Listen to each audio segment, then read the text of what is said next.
Mulai lagi jam berapa Mbak Dara? Iya, Bapak, ini sudah mau dimulai.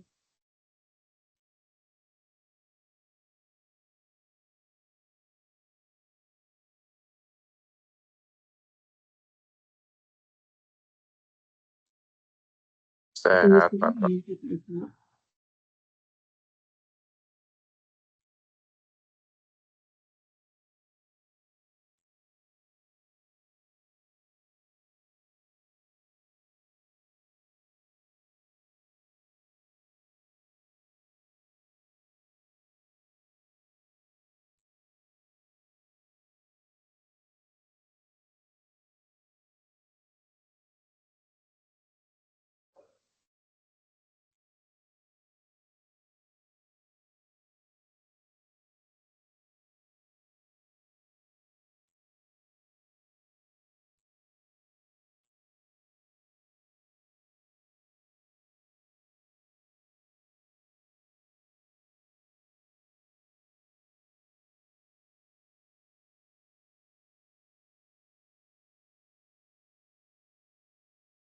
Baik, Assalamualaikum warahmatullahi wabarakatuh.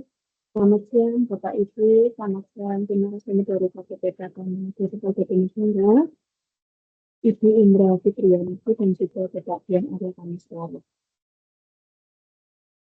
Selamat bergabung kembali pada sesi kedua kegiatan workshop penyegaran atau assessment penilaian kompetensi PPSDM untuk Family di CPP Provinsi DKI Jakarta periode triwulan 1 tahun 2025. Pada sesi kedua ini, materi yang akan disampaikan terkait dengan perpajakan dalam belanja negara yang akan disampaikan oleh narasumber dari KPP Pratama Jakarta Jatinegara, yaitu Ibu Indra Fitriyanti dan juga Bapak Dian Arya Kamiswara. Ibu Indra Fitriyanti dan juga Bapak Dian Arya Kamiswara, apakah sudah bergabung?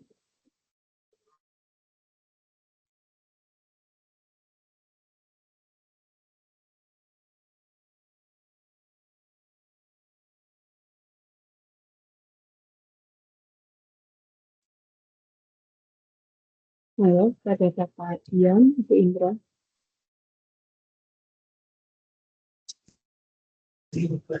Halo, apakah suara saya terdengar, Mbak? Ya, sudah, Bu. Ini di kami nih nge-lag gitu, Mbak. Mohon maaf ya nanti kalau mungkin agak tersendat penjelasan kami. Agak kurang lancar di sini. Gitu. Nah, kita nunggu Mas Bian dulu aja ya. Bentar. Baik.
Ini kliknya mana nih?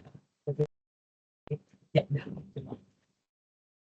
Selamat siang Bapak Ibu semuanya, perkenalkan.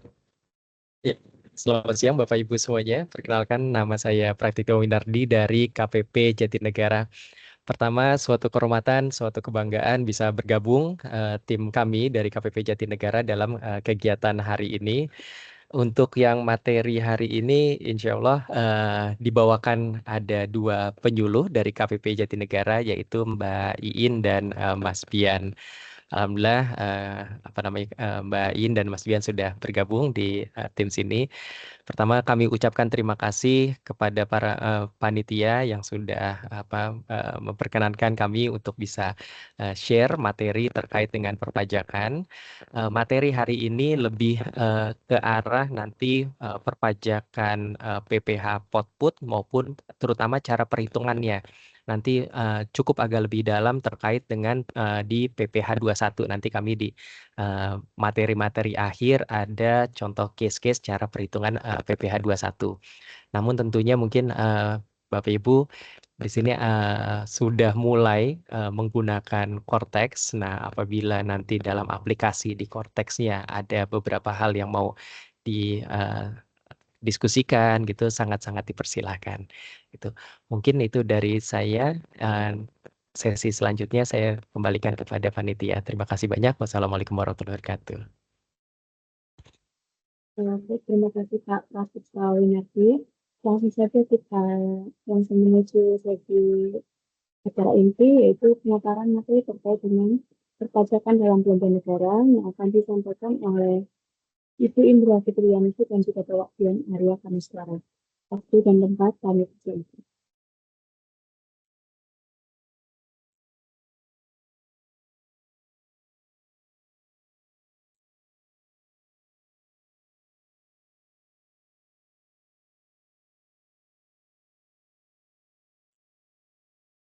Tes, apakah suara saya terdengar Bapak Ibu?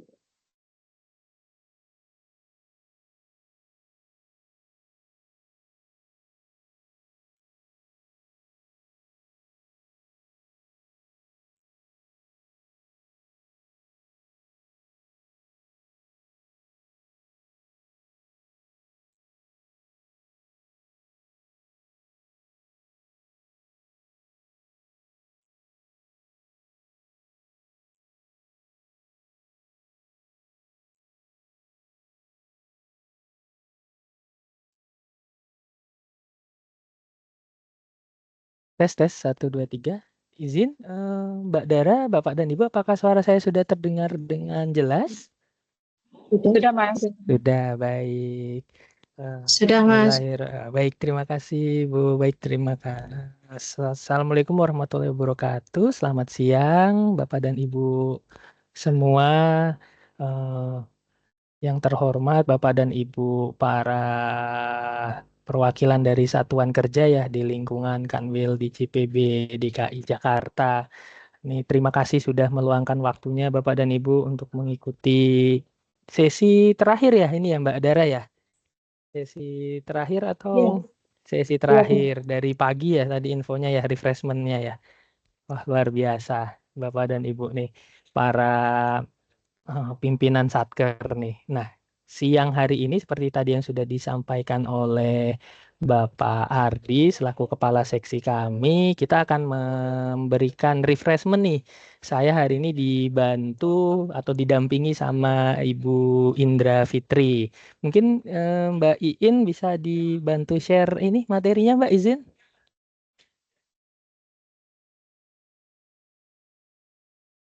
Saya izin share screen ya Bapak dan Ibu.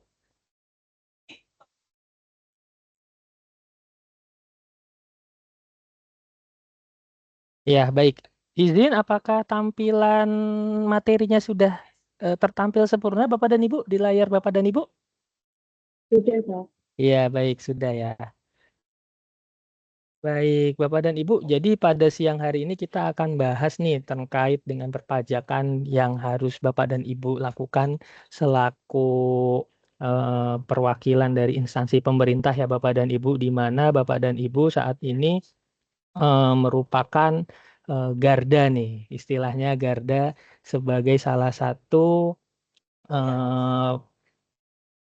unsur dari satuan kerja untuk melaksanakan tata kelola terutama di perbendaharaan dan perpajakan ya Bapak dan Ibu dengan baik dan benar. Mungkin bisa di next Mbak Iin. Nah, Bapak dan Ibu, ketentuan terkait dengan perpajakan Bapak dan Ibu ini diatur di Peraturan Menteri Keuangan ya Bapak dan Ibu. Ini ada PMK 164, 168, 112, Junto 136, PMK 59, 58, dan terakhir PMK 81 tahun 2024. Nah, mungkin Bapak dan Ibu di sini ada yang sudah mendengar bahwasannya di 2025 saat ini sudah menggunakan sistem baru. Nah, ini yang nanti akan kita kulik-kulik atau akan kita diskusikan di siang hari ini. Oke, lanjut Mbak Iin. Nah, jadi topik pada siang hari ini akan kita bagi ke beberapa sesi terlebih dahulu ya Bapak dan Ibu. Yang pertama nanti mungkin kita akan melihat atau mengenali nih lawan transaksinya seperti apa sih ini Mas Bian. Terus kita akan memperhatikan juga jenis atau nilai transaksi, mekanisme pembayaran Bapak dan Ibu. Terus jenis bukti potong dan juga jangan lupa setelah buat bukti potong kita laporin SPT-nya. Oke, kita mulai ke kenali dulu lawan transaksi. Nah, Bapak dan Ibu, bagi Bapak dan Ibu yang sudah melakukan transaksi, terutama bendahara-bendahara yang sudah lama nih pasti sudah tahu lah. Terutama lawan transaksi secara garis besar dibagi menjadi dua ya Bapak dan Ibu, yaitu orang pribadi dan juga badan usaha. Nah, kalau orang pribadi pasti yang bersangkutan itu dulu punya NPWP atau enggak ya gitu. Nah, kalau sekarang Bapak dan Ibu tidak usah khawatir apakah yang bersangkutan punya NPWP atau tidak. Nah, karena apa? Karena sekarang sudah menggunakan NIK ya Bapak dan Ibu. Jadi Bapak dan Ibu nanti kalau misalnya ada transaksi dengan para rekanan yang merupakan orang pribadi, kalau ditanya, kamu punya NPWP enggak gitu? Oh punya Pak, aman. Tapi kalau nggak punya, kamu pasti punya NIK kan ya? Tinggal Bapak dan Ibu minta data NIK-nya. Jadi Bapak dan Ibu nanti ketika Bapak dan Ibu melakukan transaksi, nah rekanan ini Bapak dan Ibu ini wajib menyampaikan identitasnya ya Bapak dan Ibu, bisa NPWP atau NIK. Nah, terus gimana Mas Bian kalau dengan badan usaha?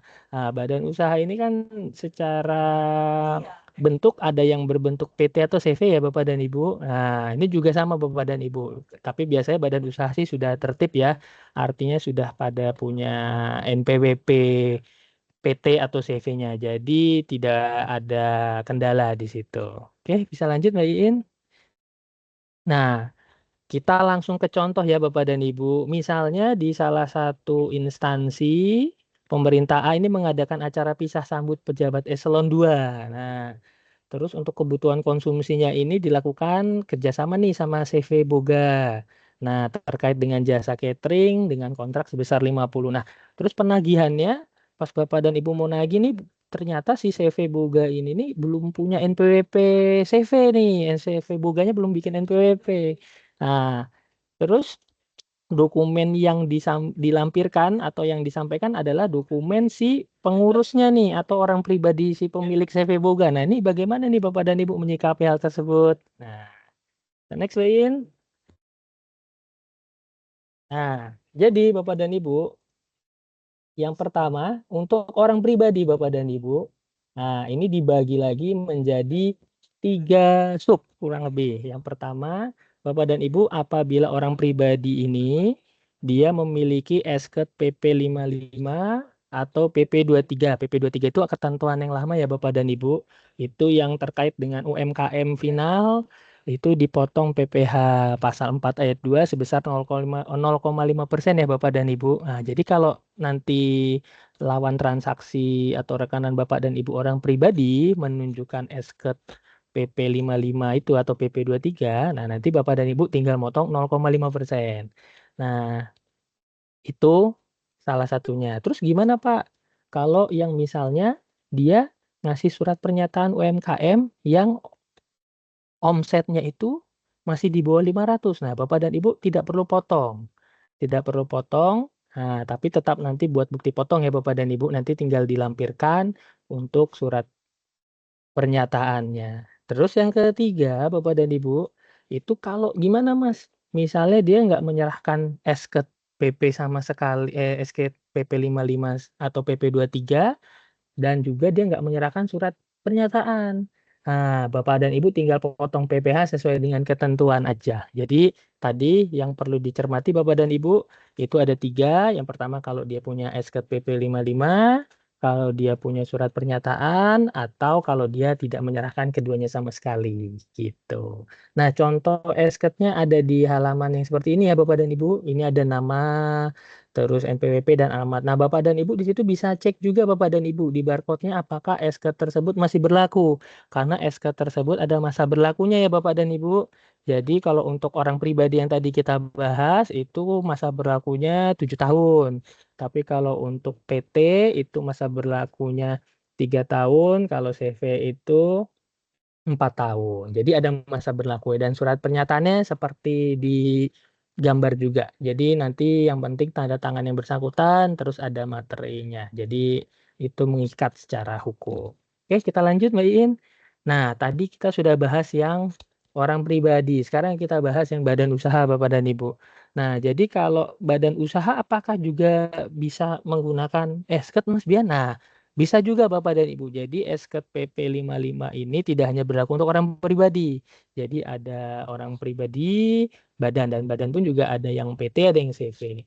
Nah, kalau misalnya badan atau PT atau CV-nya itu dia menyerahkan esket PP 55 atau PP 23-nya Bapak dan Ibu, maka Bapak dan Ibu tinggal potong 0,5% aja.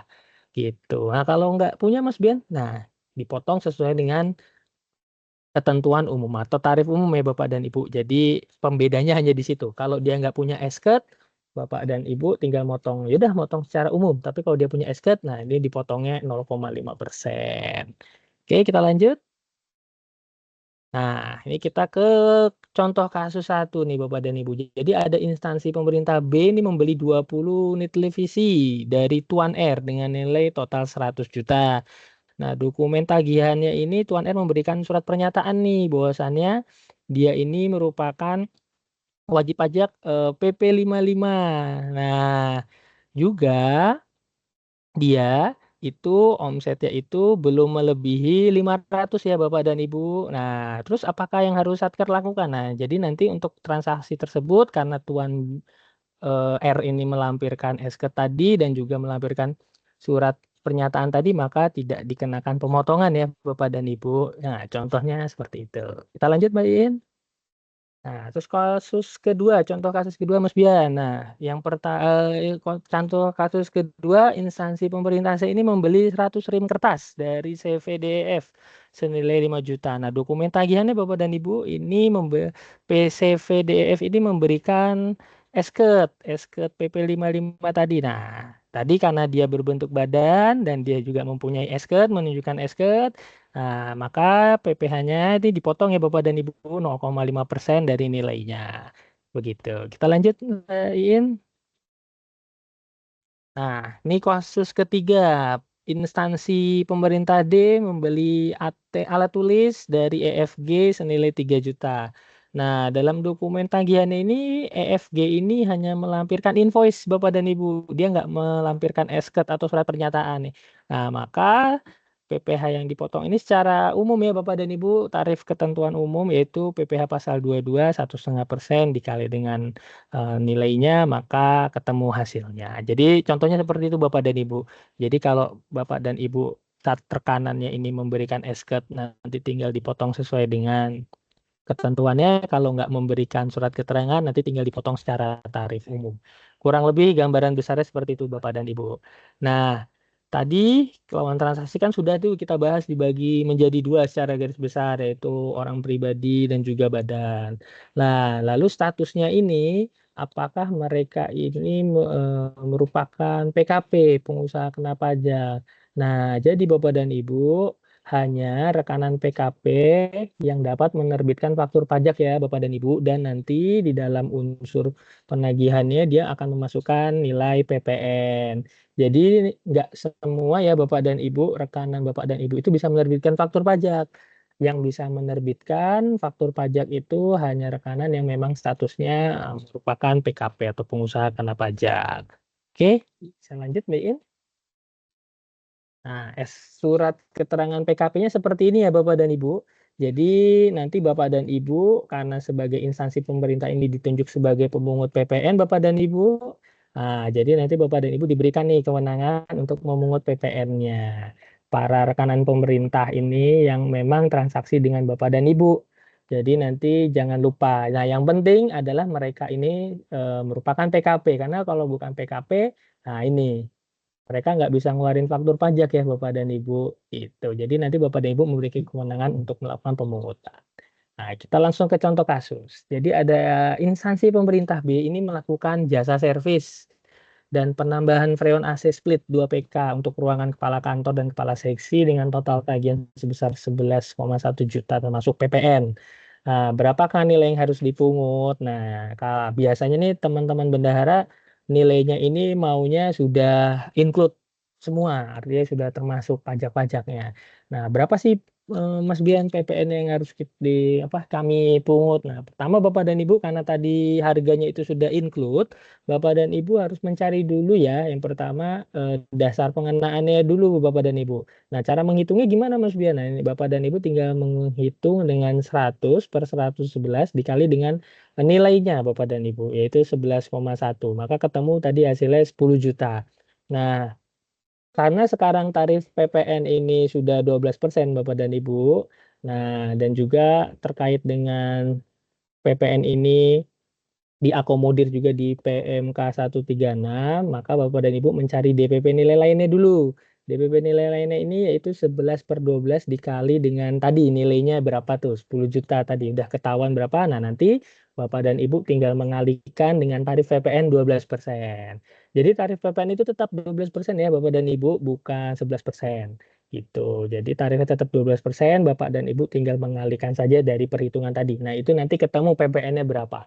Gitu. Itu bagi yang memang sudah menghitung atau mengalokasikan tagihannya dengan perhitungan atau include PPN-nya. Kalau belum sih gampang Bapak dan Ibu nanti tinggal dikali 11 per 12 saja. Tapi kalau belum, kalau dia tagihannya sudah include, Bapak dan Ibu harus mencari dulu dasar pengenaan pajaknya.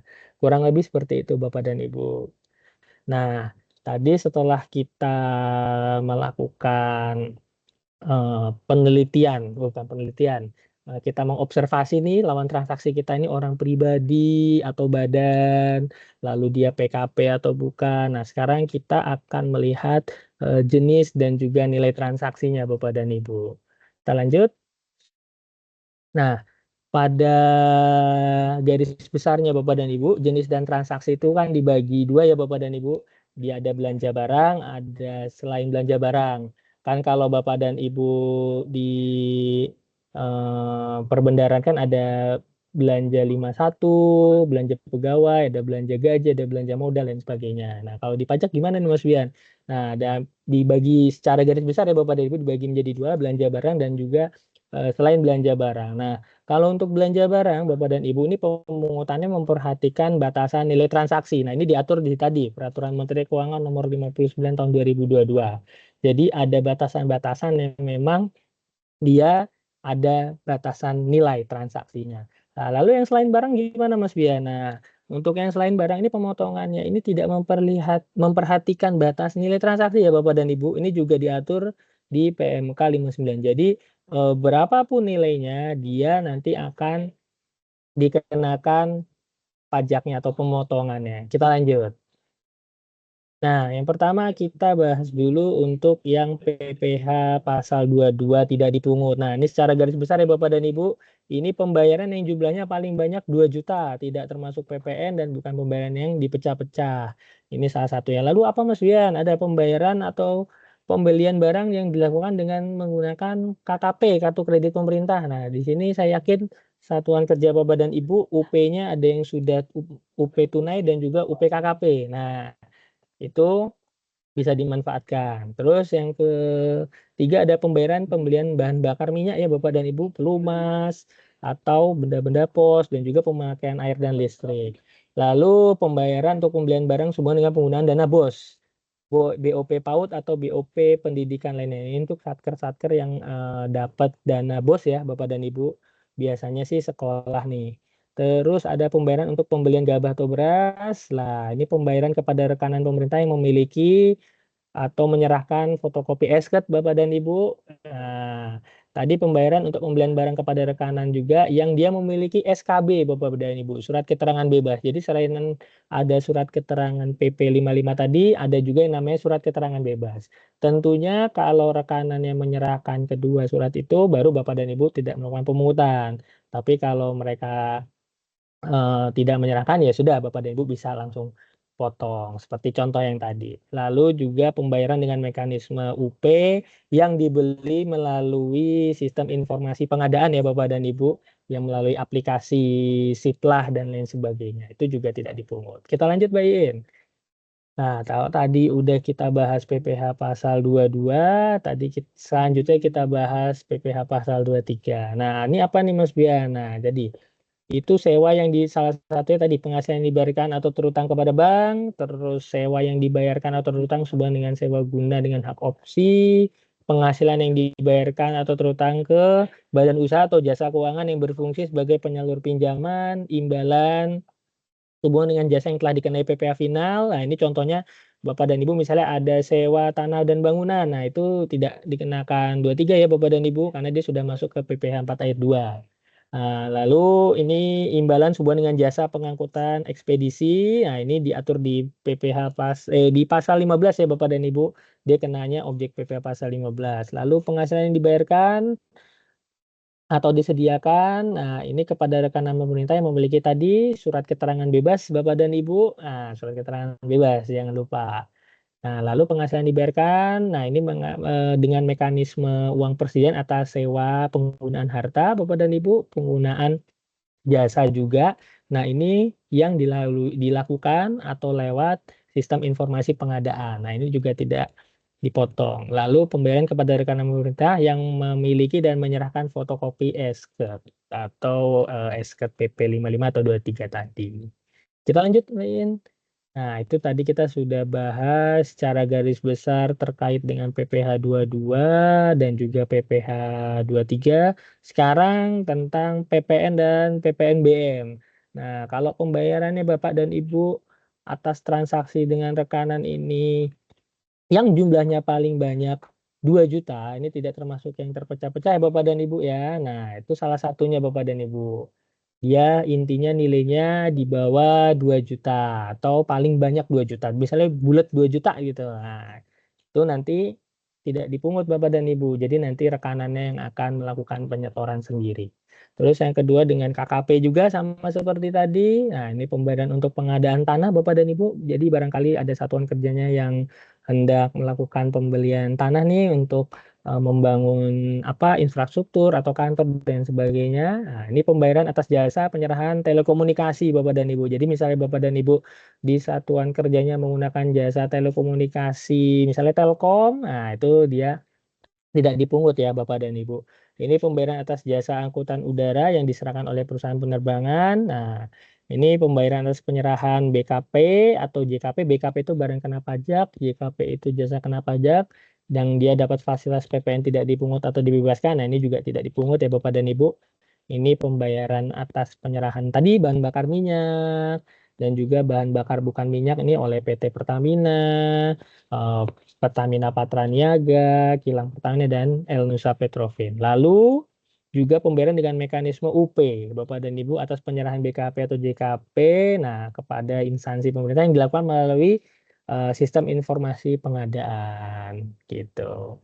Nah, tadi kita sudah memperhatikan apa sih PPh yang nggak dipotong atau PPN yang nggak dipungut nih Mas Bian. Sekarang kita lanjut ke mekanisme pembayarannya. Nah, mekanisme pembayarannya ini Bapak dan Ibu, seperti yang Bapak dan Ibu sudah ketahui, secara garis besar dibagi menjadi ada 2. Coba kita lanjut Mbak In. Nah, mekanismenya 2 ya Bapak dan Ibu. Ada uang persediaan. Nah, uang persediaan kan dibagi lagi ya Bapak dan Ibu. Ada uang persediaan tunai, UP tunai, ada uang persediaan KKP. Ya, dibagi lagi itu. Lalu ada mekanisme LS, kalau melalui SPM ya Bapak dan Ibu ya. Jadi Bapak dan Ibu, kalau misalnya Bapak dan Ibu ini melalui uang persediaan Bapak dan Ibu, nah ini tidak perlu potong pajak jika melalui yang tadi ya Ibu, sistem informasi pengadaan pemerintah ya Bapak, ada toko daring LKPP, ada Siplah contohnya. Nah, kalau menggunakan kartu kredit pemerintah, ini juga tidak melakukan pemungutan PPh 22 dan PPN. Nah, ini kecuali atas transaksi jasa ya, Bapak dan Ibu. Gitu. Ini kalau misalnya Bapak dan Ibu menggunakan mekanisme KKP. Nah, kalau LS gimana, Mas Bian? Nah, karena kalau LS ini kan pemotongan dan eh, pemungutannya langsung dilakukan oleh KPPN ya, Bapak dan Ibu, melalui SPM tadi ya. Gitu. Kita lanjut. Nah, ini kita langsung aja ke contoh kasus Bapak dan Ibu. Jadi yang pertama adalah instansi pemerintah C ini membeli souvenir kits dari online shop toko hijau, orange, ungu atau merah dengan menggunakan KKP. Nah, ini tidak perlu pungut pajak ya Bapak dan Ibu, karena menggunakan KKP tadi. Lalu yang kedua, instansi pemerintah D membeli souvenir kit dan retail online shop toko hijau, orange, ungu, merah dengan menggunakan UP. Nah, menggunakan uang persediaan nih, ini wajib pungut pajak PPh dan PPN ya Bapak dan Ibu. Lalu instansi pemerintah E, servis kendaraan nih, misalnya ke bengkel A, B, C dengan KKP ini wajib potong PPh-nya. PPh-nya atas tadi, jasa servis kendaraan. Nah, tapi tidak perlu melakukan pemungutan PPN-nya. Tapi untuk PPh-nya tetap Bapak dan Ibu lakukan pemotongan. Kita lanjut. Nah, setelah tadi Bapak dan Ibu melakukan mengenali lawan transaksinya orang pribadi atau badan, lalu menentukan jenis atau nilainya, lalu menentukan pajaknya, menentukan juga jumlah pembayarannya. Nah, jangan lupa Bapak Ibu melakukan pembuatan bukti potong. Nah, kita lanjut, Mbak Iin. Nah, jadi Bapak dan Ibu, mulai 2025 bulan Januari kemarin, Bapak dan Ibu, itu satuan kerja yang ada di lingkungan Bapak dan Ibu ini sudah langsung melakukan pembuatan bukti potongnya di aplikasi atau di sistem Cortex ya Bapak dan Ibu. Ini berbentuk web atau web-based browser, jadi bisa diakses di mana saja. Nah, bagi satuan kerja Bapak dan Ibu yang mengalami perubahan nomenklatur, karena ada pemecahan kementerian atau ada kementerian baru, itu kami sarankan untuk datang ke KPP tempat Bapak dan Ibu domisilinya ya, nanti agar bisa disesuaikan untuk data NPWP satuan kerjanya ya. Jadi Bapak dan Ibu nanti bikinnya ini Bapak dan Ibu ini melalui sistem Cortex. Nah, di sistem Cortex ini Bapak dan Ibu pastikan Bapak dan Ibu selaku pimpinan, baik itu KPA, PPK, PPSPM, ataupun bendahara ini sudah dapat masuk ke akun instansinya. Artinya sudah bisa langsung melakukan pembuatan bukti potong Bapak dan Ibu. Nah, selain bukti potong ini, dan juga bukti pungut tentunya, Bapak dan Ibu juga nanti harus melaporkan SPTK. Karena apa Mas Bian? Karena sekarang untuk pembuatan billing Bapak dan Ibu, mohon izin menginformasikan saat ini hanya bisa dibikin atau tergenerate ketika Bapak dan Ibu sudah melakukan pembuatan bukti potong ya Bapak dan Ibu. Jadi nanti kalau dulu kan di DJP online Bapak dan Ibu bikin billing nih, yang penting saya setor dulu nih, set bayar selesai. Nah sekarang itu bikin billing itu harus melakukan langkah pertama yaitu membuat bukti potongnya dulu Bapak dan Ibu. Di mana sebelum Bapak dan Ibu membuat bukti potong, Bapak dan Ibu harus tadi, menentukan siapa yang saya potong, orang pribadi atau badan. Jenis pajaknya apa Mas Bian? Pembayarannya melalui apa? Nah, jadi setelah step-step itu Bapak dan Ibu lalui, baru Bapak dan Ibu melakukan pembuatan bukti potong. Nah, pembuatan bukti potongnya ini belum selesai Bapak dan Ibu. Jadi walaupun sudah Bapak dan Ibu buat, Bapak dan Ibu tetap harus melaporkan nanti di SPT masanya. Kita lanjut, Main.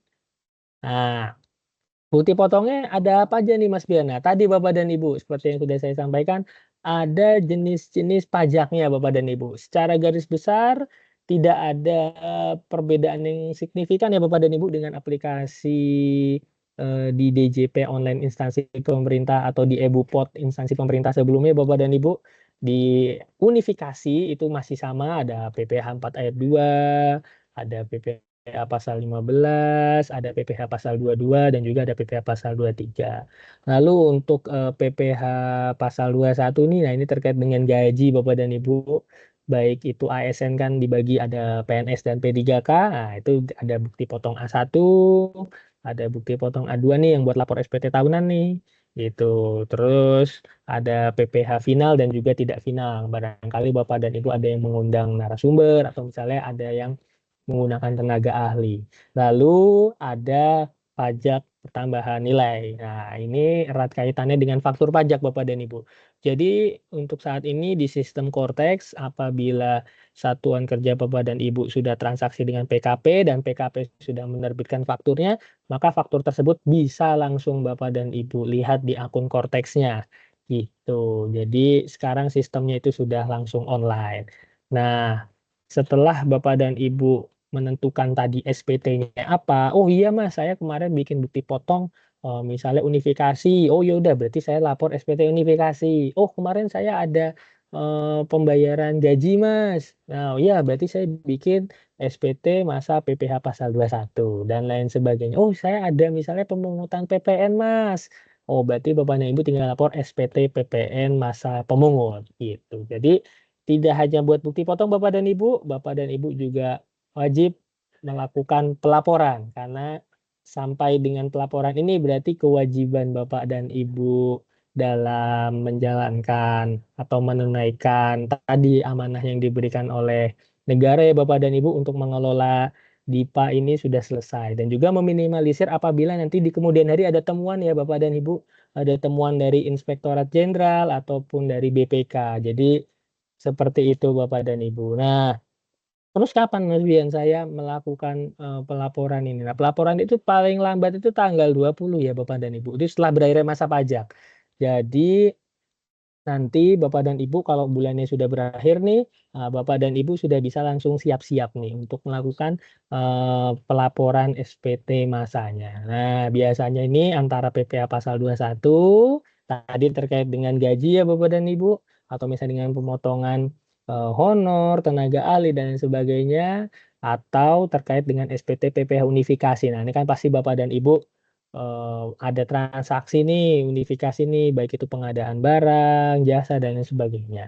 Jadi yang mayoritas dilakukan oleh teman-teman satuan instansi pemerintah adalah dua jenis itu, yaitu 21 dan juga unifikasi. Cuma di unifikasi itu ada banyak ya Bapak dan Ibu, PPh 22, ada PPh 23. Jadi Bapak dan Ibu jangan terkecoh ya karena ada perbedaan tarif tuh. Kalau PPh 22 kan 1,5%, kalau PPh 23 itu 2%. Nah, PP 4 ayat 2 apa Mas? Misalnya atas sewa 10%. Jadi Bapak dan Ibu tadi pertama kenali dulu Bapak dan Ibu transaksi sama siapa, terus yang kedua Bapak dan Ibu jenis pajaknya apa, terus yang ketiga Bapak dan Ibu melakukan pembayarannya dengan apa, lalu pembuatan bukti potong tentunya sudah sesuai dan juga pelaporan SPT-nya. Kita lanjut, Mbak In. Nah, terkait dengan PPh pasal 21 nih yang cukup ringkas akan disampaikan oleh rekan saya Mbak Indra Fitri atau Mbak In. Monggo Mbak In. Assalamualaikum warahmatullahi wabarakatuh, Bapak Ibu sekalian. Di sini saya mau menyapa dulu nih Mas Bian. Ada mantan kasih kami ini Bapak Ibu sekalian, Bu Desi dari KPP Madjas Jakarta Timur. Selamat siang Bu Desi. Sepertinya mungkin ini kali ya, sedang sedang melakukan pekerjaan lain mungkin ya. Baik, Bapak Ibu kita lanjutkan ya untuk PPh 21. Ini sebenarnya Bapak Ibu sekalian sudah terbiasa ya karena ini kan sudah dilakukan selama 1 tahun ya. Kita udah mulai dari Januari 2024 untuk menerapkan tarif efektif bulanan ataupun harian berdasarkan PMK 168. Nah, seperti yang Bapak Ibu lihat di monitor, ini di PMK 168 ini kita pada umumnya kita membagi menjadi 3 yang biasanya sering kita potong ya Bapak Ibu. Yang pertama adalah pegawai tetap, kemudian pegawai tidak tetap, dan juga yang mohon maaf pegawai tetap dan pegawai tidak tetap. Oh, satu lagi pegawai yang maaf bukan pegawai. Nah, di sini adalah pegawai tetap ini, pegawai tetap dan pensiunan ini untuk bukti potongnya dibagi menjadi 2, yaitu yang dipotong pada masa kecuali masa pajak terakhir juga satu lagi adalah yang dipotong pada masa pajak terakhir. Nah, untuk yang masa pajak terakhir ini dipotong berdasarkan TER bulanan. Kemudian untuk masa pajak terakhir ini tidak berbeda ya Bapak Ibu dengan tahun-tahun sebelumnya. Untuk tahun-tahun sebelumnya kan untuk yang dipotong A2 itu kita mesti hitung semua dulu ya Bapak Ibu atas penghasilannya selama 1 tahun, kemudian nanti akan ketemu nih PPh yang harus dibayar pada masa pajak terakhir. Nah, ini masa pajak terakhir dan masa pajak kecuali masa pajak terakhir ini misal ada pegawai yang pensiunnya mungkin di tengah tahun, misal bulan Juni, berarti ini adalah masa pajak terakhirnya di bulan Juni, Bapak Ibu. Sehingga untuk pemotongan penghasilan bruto dikali tarif efektif bulanan ini dikali pemotongannya hanya pada Januari sampai dengan Mei. Untuk ujungnya menggunakan masa pajak terakhir yaitu penerapan tarif pasal 17.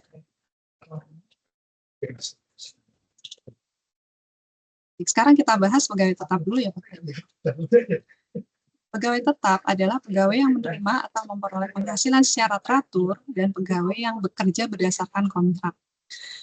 Perlu di-highlight Bapak Ibu bahwa pekerja kontrak ini termasuk sebagai pegawai tetap karena dia memiliki kontrak dan dibayar penuh, misalnya tidak 1 hari pun pembayarannya penuh, maka itu adalah pegawai tetap. Cara hitungnya yaitu dengan satu, selain masa pajak terakhir, dan kedua adalah masa pajak yang terakhir. Masa pajak terakhir ini asumsinya apabila bekerja 1 tahun penuh, maka Januari sampai dengan November yang disebut selain masa pajak terakhir. Untuk masa pajak terakhir ini di bulan Desember. Nah, seperti yang tadi saya sampaikan, untuk pensiun atau meninggal di sebelum masa pajak itu berakhir, itu maka masa pajak terakhirnya adalah pada saat yang bersangkutan dipotong. Untuk selain masa pajak terakhir ini bergantung sekali dengan TER dan juga PTKP, Bapak Ibu. Untuk PPh pasal 21 ini TER bulanan tinggal dikali aja jumlah penghasilan bruto tetap dan teratur. Ini termasuk gaji, tunjangan 13, rapel, tunjangan THR. Nah, ini memang akan menggelembung ya Bapak Ibu di satu masa ya, misal pada masa sekarang nih untuk para PNS ini kan telah dicairkan THR. Kemungkinan untuk bulan ini pemotongan PPh-nya akan lebih besar daripada bulan-bulan sebelumnya.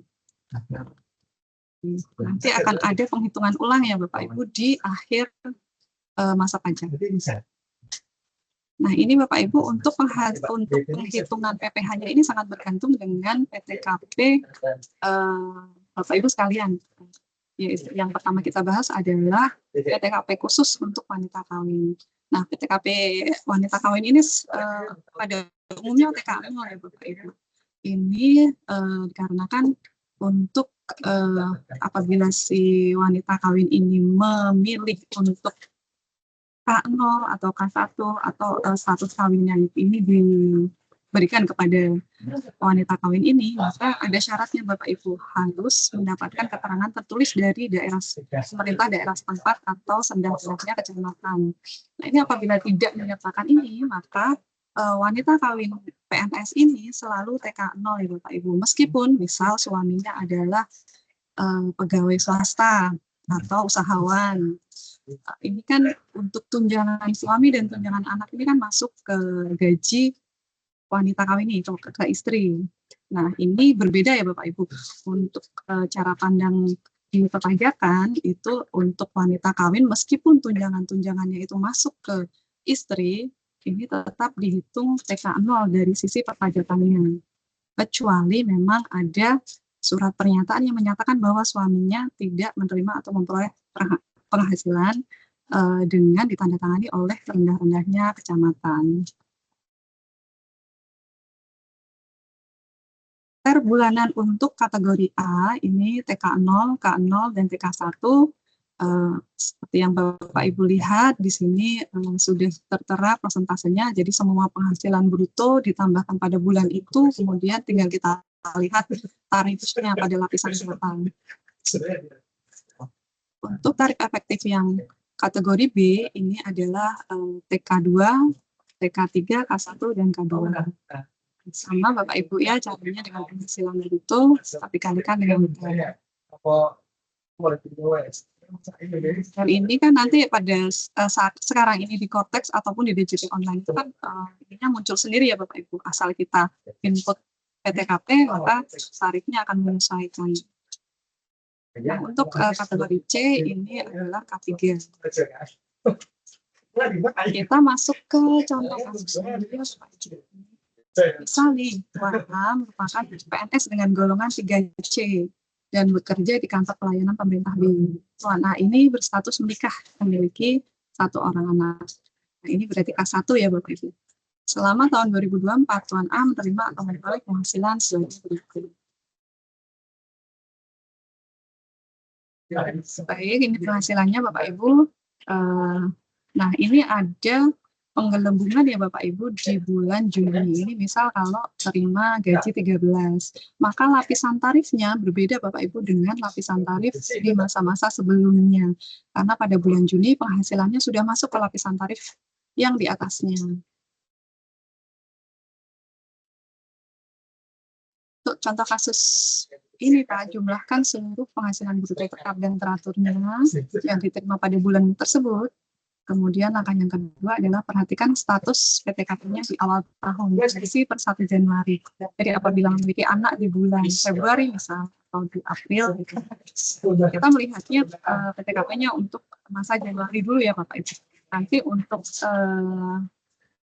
status berikutnya itu bisa diakomodir di tahun setelahnya, setelah kelahiran anak tersebut.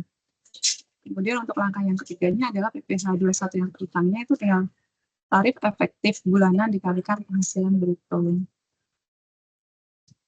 Nah, ini untuk contoh kasus yang ke-1 ya Bapak Ibu, tarifnya akan berbeda nih di bulan Juni karena penghasilannya lebih besar di bulan Juni. Tarifnya naik jadi 8%. Tapi di bulan Desember karena memang sudah dipotong, sudah memenuhi pemotongan di atas, maka pada bulan Desember ini tidak ada pemotongan.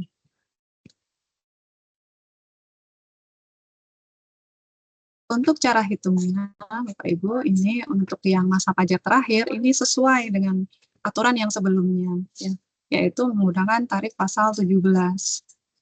Penghasilan bruto tetap dan teratur dikurangi biaya jabatan, iuran pensiun yang dibayarkan melalui pemberi kerja, zakat dan sumbangan yang wajib yang dibayar melalui pemberi kerja dikurangi PTKP, kemudian lalu dikalikan pasal 17.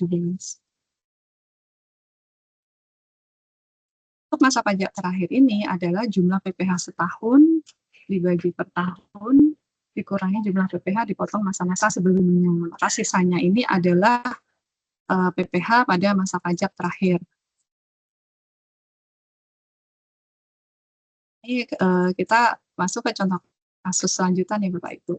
Tadi masih tentang Tuan A, bagaimana perhitungan PPh 21 untuk masa pajak Desember. Hitungannya gini Bapak Ibu. Hitung PPh terutang dulu untuk 1 tahun. Sudah dikurangi dengan biaya jabatan, iuran pensiun, zakat sumbangan, dikurangi PTKP, kemudian dikalikan pasal 17. Setelah itu PPh 21 ini yang telah dipotong di masa-masa sebelumnya dijumlahkan. Nah, setelah itu adalah apabila PPh-nya sudah ketemu nih Bapak Ibu di langkah 1 dikurangkan. Maka hasilnya adalah PPh 21 terutang di Desember. Seperti ini Bapak Ibu perhitungannya. Ini untuk perhitungannya saya kira nggak perlu ribet ya Bapak Ibu, karena memang sudah disediakan di Cortex ataupun DJP online untuk laporan tahun lalu. Nggak perlu dihitung, kita klik ambil data semuanya muncul. Nah, sudah Bapak Ibu, ini materi yang kami sampaikan cukup di sini. Apabila nanti ada pertanyaan, silakan saja kami serahkan kembali ke MC. Silakan Mbak Monica. Terima kasih Bapak Bian dan juga Bu Indra atas penyampaian materi terkait dengan perpajakan dalam belanja negara. Selanjutnya kita masuk ke sesi tanya jawab bagi Bapak Ibu yang ingin mengajukan pertanyaan atau berdiskusi terkait dengan perpajakan dalam belanja negara, dipersilakan. Yang pertama ada, tadi ada yang raise hand. Bagi Bapak Ibu yang ingin bertanya, silakan Bapak Ibu raise hand terlebih dahulu. Baik, ada Ibu Titin, ya Bu.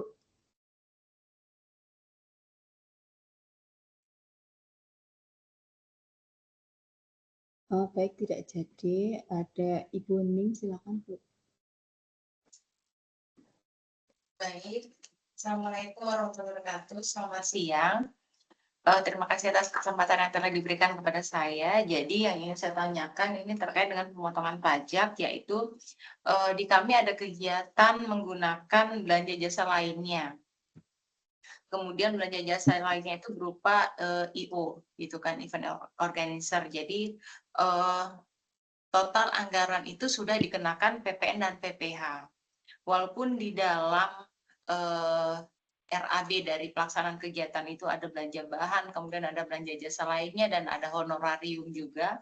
Apakah untuk belanja bahan dan belanja jasa itu dikenakan sewa tersendiri atau sudah include termasuk di dalam totalan yang sudah kami bayarkan itu?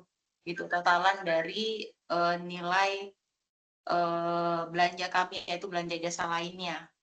Kemudian juga sekalian untuk terkait dengan honor, karena kan kami juga kami hitung di sana sudah termasuk honornya. Apakah khusus untuk honor ini memang dibayarkan terpisah, tidak termasuk dengan PPN dan PPH-nya itu? Mohon pencerahannya, terima kasih. Izin. Mohon izin, sudah bisa bertanya, Bu Dara? Iya, bisa Ibu. Ya, Silakan. terima kasih. Mohon di pencerahan. Di kami misalkan ada kegiatan yang kegiatannya memakan waktu cukup lama, lebih dari 5 hari. Terus kemudian kita mengundang tenaga ahli yang ingin saya tanyakan, mohon pencerahannya. Ketika kita potong pajak, apakah hanya pajak dia sebagai narsum atau sebagai tenaga ahlinya?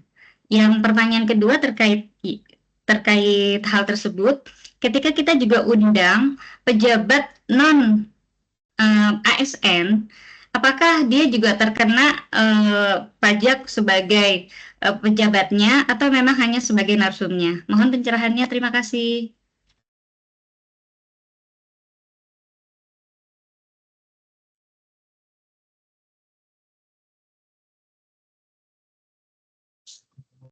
Baik, untuk pertanyaan, ini saya jawab ya Mbak Monika ya? Mbak siapa, Mbak Dara ya? Ya, bisa ditanggapi dulu 2 pertanyaan dari Bu Hening dan juga Bu Titin, Bu. Baik. Untuk Bu Hening ini, untuk tagihannya itu ada rinciannya nggak, Bu? Gimana? Ada rinciannya nggak, Bu, untuk tagihannya? Di tagihannya itu misalnya kan dari 1M gitu kan, ada belanja bahannya sekian ratus, kemudian ada belanja sewanya, sewa apa saja termasuk mungkin dengan laptop, kemudian ada genset, ada kendaraan juga seperti itu. Nah, dari setiap belanja bahan yang kami belanjakan itu apakah dikenakan biaya tersendiri, sedangkan pada total anggaran itu sudah kami bayarkan PPN dan PPH-nya. Dan di sana juga ada belanja jasa profesi, yaitu honorarium narasumber. Nah, honorarium ini kan sebenarnya dikenakan PPh 21, hanya saja kan sudah masuk dalam totalan anggaran. Jadi sudah kami bayarkan senilai berapa ratus juta gitu loh. Ada PPN dan PPh-nya seperti itu.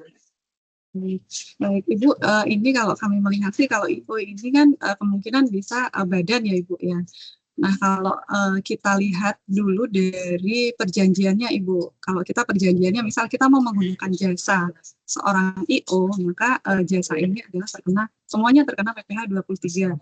Tanpa kita melihat apa aja di dalamnya, ada barang, ada macam-macam gitu. Sedangkan kalau kita memang di perjanjiannya, kita mau menggunakan jasa IO ini untuk mengerjakan sesuatu, maka Ibu ini dari total biaya ini dikenakan PPh 23. Kalau memang rekanannya adalah PKP, maka akan ada faktur yang berarti juga dipotong PPN seperti itu juga. Kalau satu-satu berarti ini memang perjanjiannya juga satu-satu Bu. Misal honor untuk narasumber sendiri berarti perjanjian Ibu dengan narasumber ya. Tapi harusnya narasumber ini tidak masuk di dalam IO misalnya. Gitu Ibu. Atau Mas Bian ada mau nambahin?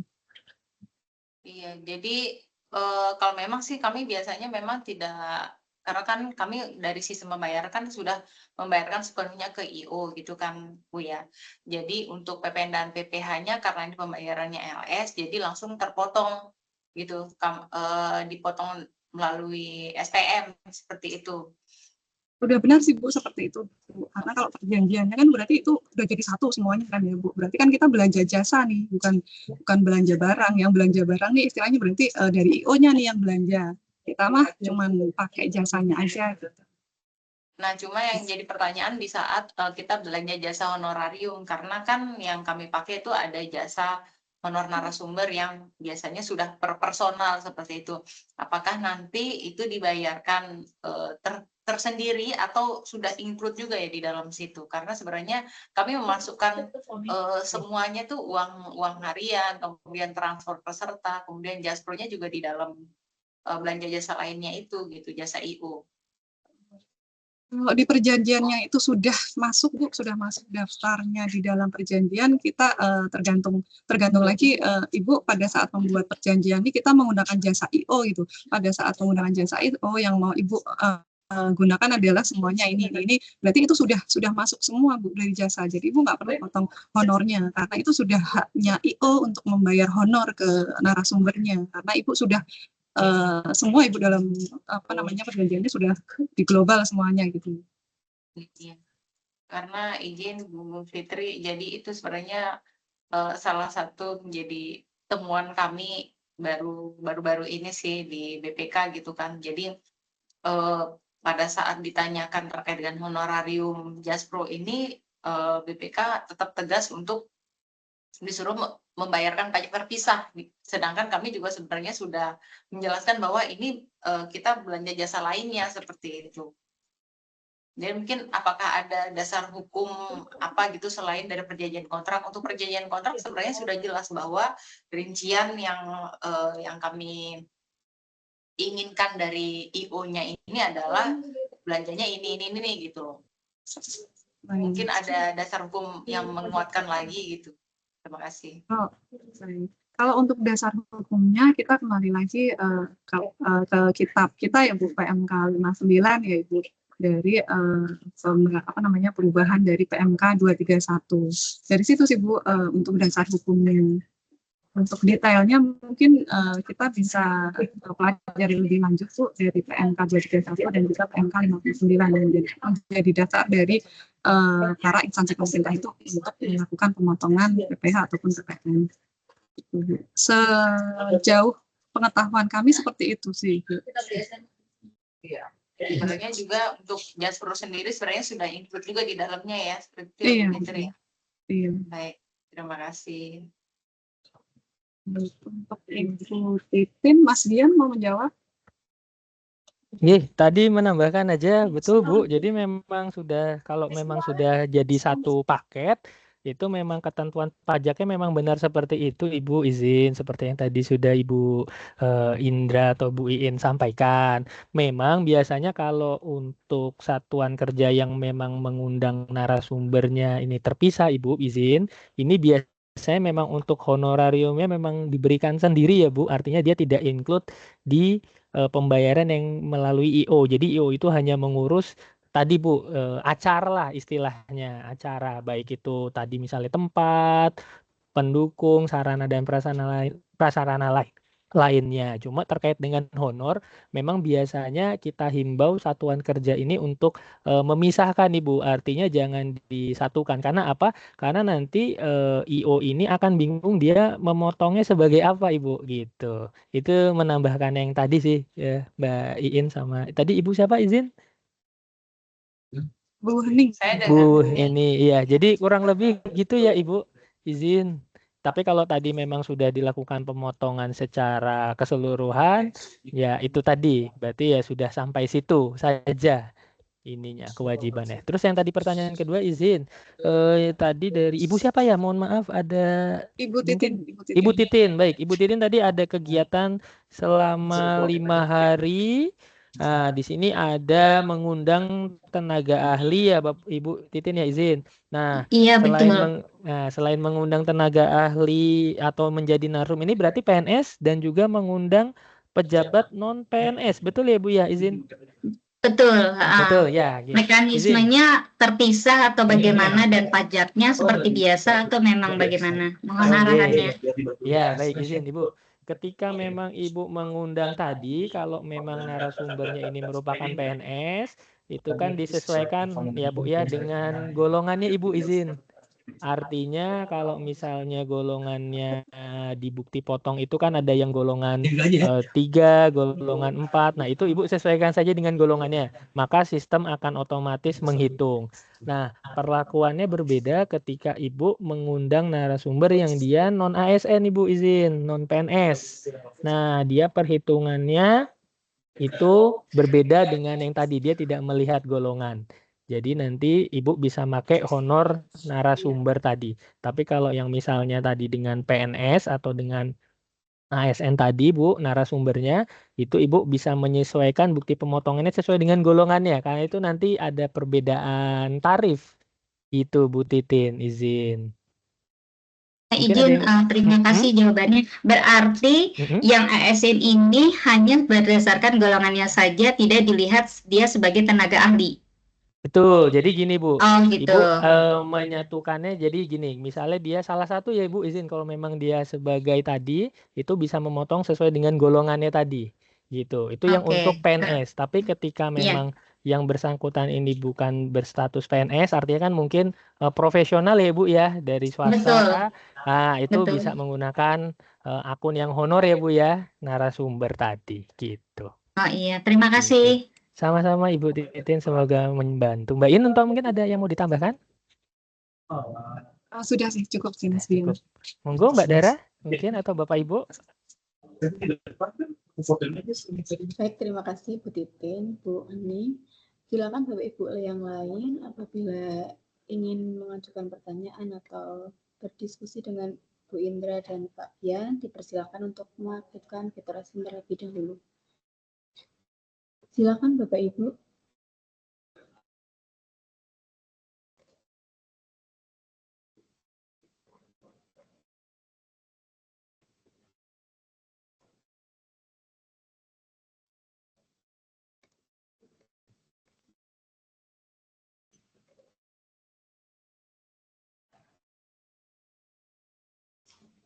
Kita tunggu dulu ya Bu Indra dan Pak Bian, menunggu Bapak Ibu yang lain yang ingin bertanya. Mbak Dara, boleh nanti kami minta rekamannya. Dikirim rekaman. Bisa, Ibu. Kami kirim email ya Mbak. Alamat email kami. Terima kasih Mbak. Ya, sama-sama.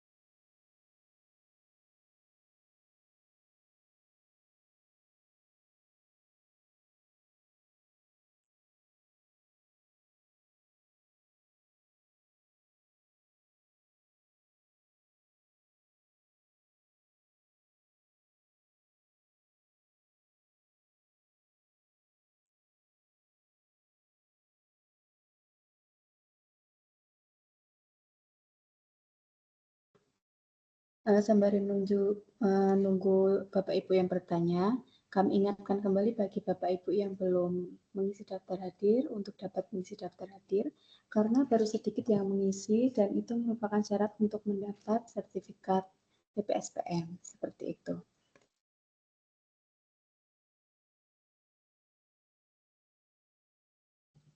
Baik, jika tidak ada lagi yang bertanya, berarti Bapak Ibu sudah paham terkait dengan materi perpajakan dalam belanja negara yang disampaikan oleh Ibu Indra dan juga Bapak Bian Arya Kameswara. Sebelum Izin sesi Mbak Dara, diskusi, oh iya, izin Mbak Dara, mungkin bukan pertanyaan ya, karena tadi untuk yang sesi kedua ini saya perangkatnya gagal menampilkan bahan presentasi dan saya cek di bahan materinya juga berbeda yang di share kemarin. Jadi mungkin bisa ditambahkan untuk bahan materi yang sesi kedua di Google Drive atau di share ke peserta, Mbak ya. oh baik Bapak, nanti akan di-share panitia ya Pak. Oke, Seperti itu. makasih Mbak. Ya, mungkin sebelum ditutup sesi diskusi, apakah ada tambahan yang ingin disampaikan dari Bu Indra dan juga Pak Bian? Iya, izin menambahkan sih bagi Bapak dan Ibu para pimpinan satuan kerja, mungkin terkait dengan implementasi Cortex ini ya, Mbak Iin ya, masih terdapat beberapa kendala. Jadi kalau misalnya Bapak dan Ibu ada kendala terkait dengan Cortex-nya, baik itu pada saat melakukan pemotongan, pelaporan, ataupun misalnya terkait dengan pembayaran, monggo bisa koordinasi dengan AR atau petugas pajak di tempat KPP Bapak dan Ibu terdaftar ya untuk nanti bisa dipandu. Mungkin itu sih Mbak Dara dan Bapak dan Ibu. Mungkin Mbak Iin ada tambahan Mbak? Baik, saya mengucapkan terima kasih aja sih kepada Bapak Ibu sekalian, karena berkat bantuan Bapak Ibu sekalian ini Direktorat Jenderal Pajak mampu untuk mencapai target penerimaan 100%. Semoga kedepannya juga tercapai 100% demi negara kita ya Bapak Ibu. Terima kasih. Baik, gitu aja Mbak Dara. Baik, sekali lagi kami ucapkan terima kasih kepada Bu Indra dan juga Pak Bian atas pemaparan materi terkait dengan perpajakan dalam belanja negara. Dan agenda berikutnya adalah pelaksanaan post-test terkait dengan materi-materi yang telah disampaikan pada kegiatan refreshment pada hari ini. Kami akan menampilkan link post-test pada layar dan juga mengirim link post-test pada fitur Q&A kepada panitia, minta tolong untuk ditampilkan dan kami akan memberikan waktu sekitar 5 menit. Dipersilakan Bapak Ibu untuk dapat melakukan post-test terlebih dahulu.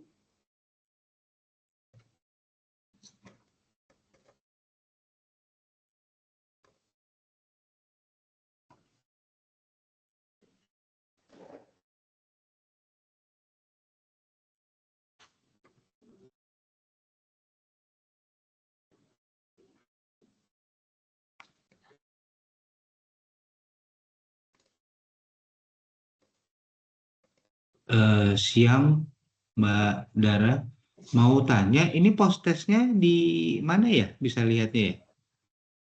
Di fitur Q&A Pak sudah dikirim link post-testnya, bisa diklik. Oke, itu di ini ya, di chat ya, kolom chat ya maksudnya ya? Ditanya jawab Pak, bukan di chat. Itu lokasi penyelenggaraan bandara pilihnya KPPN atau apa itu? Sebentar Pak. Diisi KPPN Jakarta 3, Pak. Oke, terima Pak, kasih. KPPN Pak. Sama-sama. Ini mohon izin, saya tidak melihat fitur Q&A dan tadi memang pada saat materi pajak terakhir di layar monitor saya itu tidak muncul apapun nih. Oh ya, mungkin boleh kalau menyampaikan sedikit Mbak Dara mungkin kepada narasumber bahwa sebetulnya memang saya adalah perkenalkan, saya Wahyu Arfianto dari Satker BLU Bakti Kominfo. Kebetulan kami BLU memang jadi hal-hal apapun yang berkaitan dengan KPPN memang kami tidak secara langsung gitu ya, kecuali pembayaran gaji untuk saat ini. Jadi memang agak sedikit butuh benar-benar memang baru nih ya, karena tidak melakukan itu gitu ya. Jadi nanti mungkin kalau ada post-test atau pre-test ini yang memang harus banyak ini nih belajar Bu. Mungkin itu aja, terima kasih.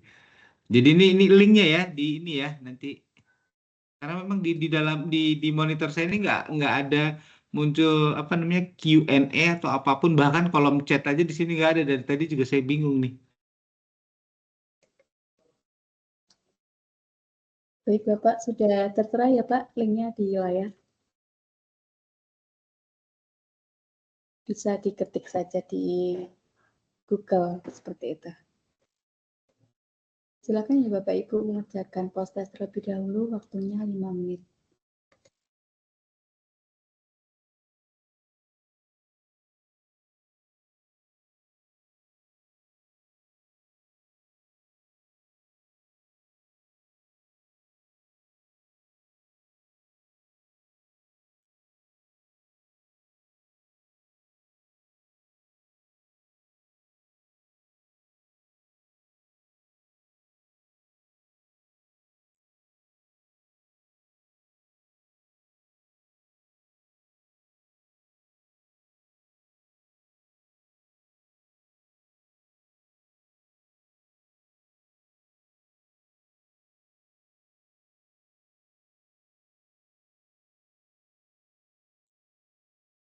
Izin untuk Ibu Indra dan juga Pak Bian, apabila terdapat agenda mendesak lainnya, dipersilakan apabila ingin meninggalkan ruang meeting ini ya Bu. Terima kasih karena sudah memberikan memaparkan materi terkait dengan perpajakan dalam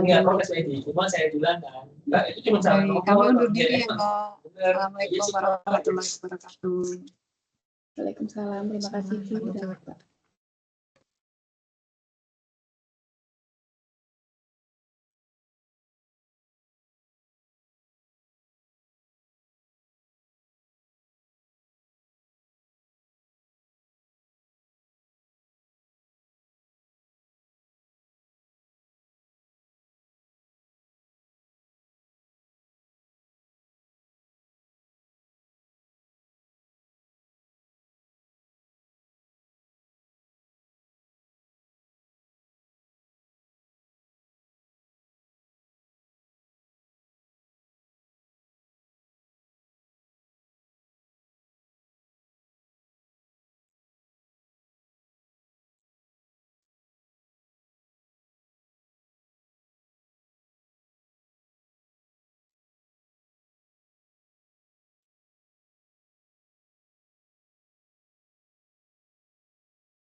Iya, Bapak Taufik, ada yang bisa dibantu, Pak?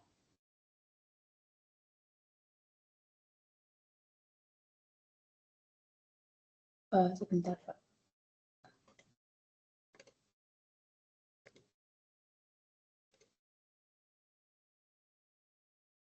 Ya, Mbak Dara, Iya, Pak.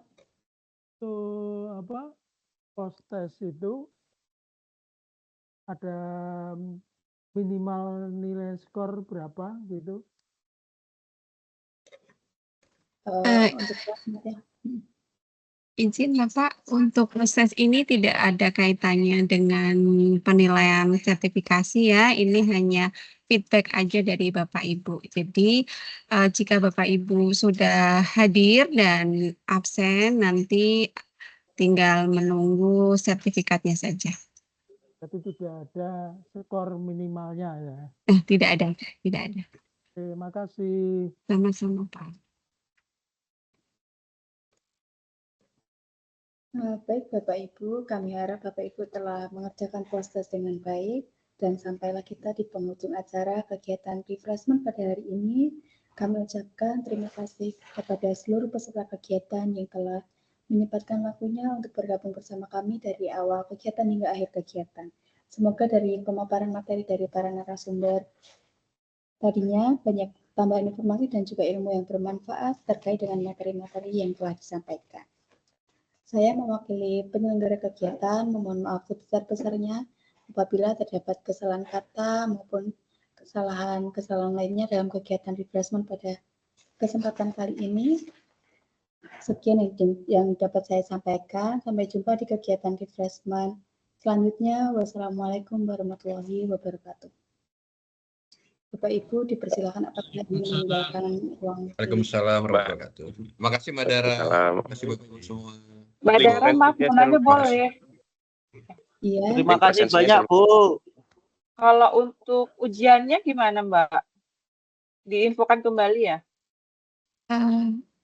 Izin Bu bantu jawab Mbak Dara. Izin Ibu di Simas Paten untuk verifikasinya hasilnya ada uji kompetensi ya?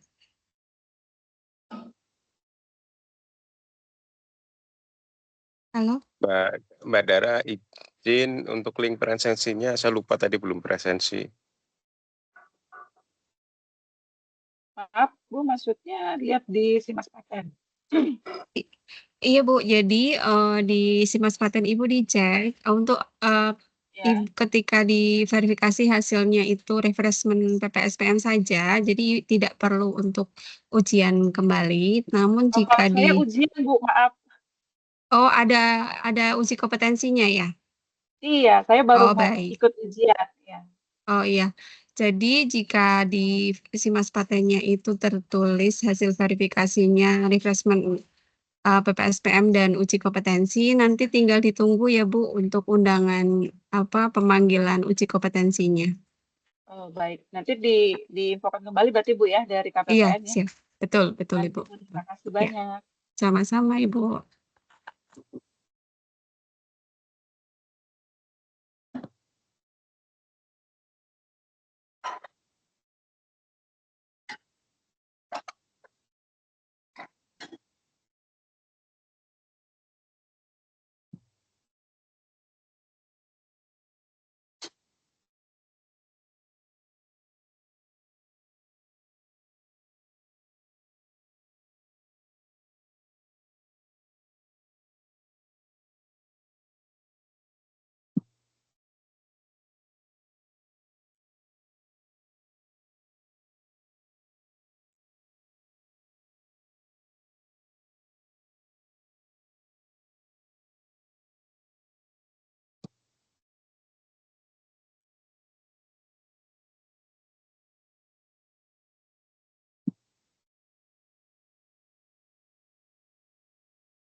kasih.